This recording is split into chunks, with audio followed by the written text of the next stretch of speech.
Hola a todos, mi nombre es Raúl Starky Molina Mendoza. Hoy veremos el resumen de las 3 primeras semanas de la unidad 1 sobre orígenes e inicios de la psicología como ciencia, correspondiente al curso de Historia y Sistemas de la Psicología, a cargo del docente, el magíster Neil Denis Paredes Payán. A continuación, veamos la presentación. Comenzamos. Semana 1. La ciencia, que es el conjunto de conocimientos obtenidos por la observación y razonamientos sistemáticamente estructurados. Estos conocimientos se trasladan a la experiencia y de ellos se deducen principios y leyes. Recordemos que la psicología tiene sus antecedentes en la filosofía. La psicología como ciencia es reciente, pues no tiene más de 100 años y se han distinguido dos etapas en la historia de la psicología.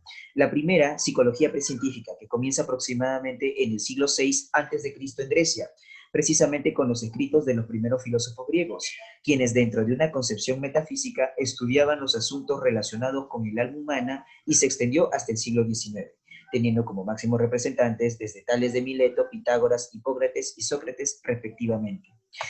La psicología científica, que se inicia en 1879 con la fundación del primer laboratorio experimental de psicología en la ciudad de Leipzig, Alemania, por Wilhelm Wundt, quien recurre al método científico para la investigación de los fenómenos psíquicos. ¿Y qué es el método científico? Es un proceso destinado a explicar fenómenos, establecer relaciones entre los hechos y enunciar leyes que expliquen los fenómenos físicos del mundo y que permitan obtener con estos conocimientos aplicaciones útiles para el hombre.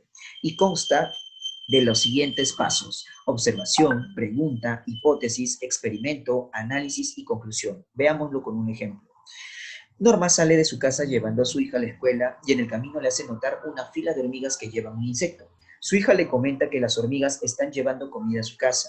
Norma le propone que cuando regrese de la escuela ponga unas migas de un pan en un rincón de su jardín y que observe lo que sucede. En primera instancia, la hija de Norma ha enunciado una hipótesis a partir de un hecho natural, lo que significa que está aplicando el método científico.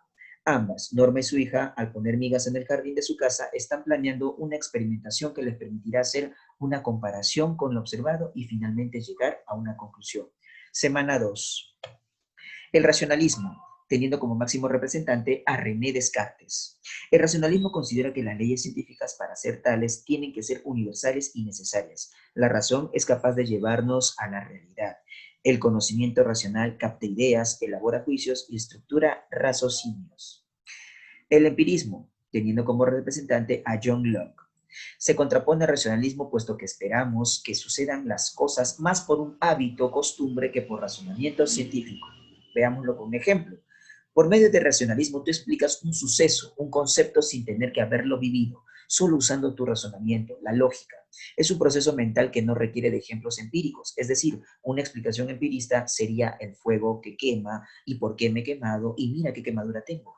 Irracionalista sería el fuego está a una alta temperatura y esto deteriora la piel, ya que el tejido no soporta esa temperatura, por lo que el empirismo no lo aceptaría porque no hay pruebas empíricas, pero el racionalismo sí podría aceptarlo porque es racional, coherente y lógico. Semana 3. El estructuralismo, teniendo como máximo representante a esta corriente de la psicología por Wilhelm Wundt y su discípulo Edgar Bradford Titchener, que trataron de descubrir la estructura o anatomía de los procesos mentales. El estudio del estructuralismo fue la conciencia. A la conciencia la definen como el conjunto de los procesos mentales que tienen lugar en un tiempo presente determinado. Los estructuralistas se esforzaron en dividir la mente en partes básicas, los llamados elementos mentales, y para estudiar estos elementos utilizaron el método de introspección. Los estilos de Wundt lo condujeron a concluir que había 3 elementos: sensaciones, imágenes, sentimientos o afectos. El funcionalismo, teniendo como representante a William James. Los iniciadores del funcionalismo fueron Darwin, Spencer y Galton, quienes introdujeron en la psicología los principios biológicos y la adaptación. O sea, Charles Darwin mencionaba y planteaba que en el proceso de selección natural sobreviven los más aptos.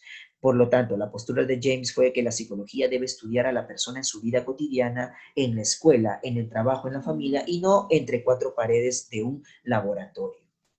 Ejemplo, como estructuralismo, un sujeto al que se le muestra de manera visual una flor, este objeto en su conjunto forma una serie de cualidades sensoriales, ya que está compuesto por un olor, un color, una forma, un tamaño. El sujeto no podía decir la palabra flor, ya que de hacerlo estaba abstrayéndose de su propia vivencia al observar el concepto. Lo que tenía que decir al observar el objeto eran las sensaciones que éste creaba en ellos, y de esta manera ver cómo la persona tomaba conciencia del objeto que le era presentado. Como ejemplo de funcionalismo, la teoría de la emoción. La experiencia emocional depende de la percepción de cambios corporales, los cuales son consecuencias de reflejos del sistema nervioso. Nos sentimos tristes porque lloramos y tenemos miedo porque temblamos. Esto sería todo. Muchas gracias. Buen día a todos.